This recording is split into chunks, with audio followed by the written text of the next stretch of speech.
laba xidig oo muhiim ah oo ka dhaawacmay Arsenal. Gabriel ayaa garoonka laga saaray isagoo dhaawacan intii lagu jiray ciyaartii saaxiibtinimo ee Brazil iyo Senegal. Waxaana tababaraha Brazil Carlo Ancelotti uu bixiyay warbixin kadib ciyaarta. Tababaraha xulka Brazil Carlo Ancelotti ayaa sheegay in ay sugi doonaan baaritaanka si loo ogaado heerka dhaawaca uu qabo Gabriel. Daafaca Arsenal ayaa laga saaray ciyaartii saaxiibtinimo ee Senegal oo la ciyaartay Senegal. iyadoo Arsenal ay hadda ka walaacsan tahay taamaanshaha daafacooda ka hor kulanka North London Derby. Arsenal horey waxay uga walwalsaneen dhaawaca ciyaaryahan kale oo daafac ah ka hor kulanka ay la ciyaari doonto Tottenham usbuuca dambe.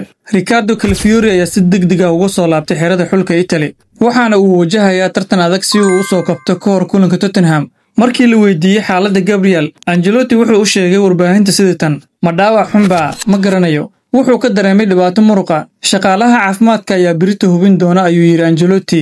"Runtii waan ka walwalaa waana ka xumaadaa marka ay ciyaartooydu dhaawacmaan. Waxaan rajaynayaa inay si fiican oo degdeg ah u soo kabtaan." Fiid wanaagsan saaxiibayaal, meel walba aad naga daawanaysaan waa mar kale iyo barnaamijkeennii bandhigga ciyaaraha oo aan caawa ka soo qaatay wararkii ugu dambeeyay ee kubadda cagta.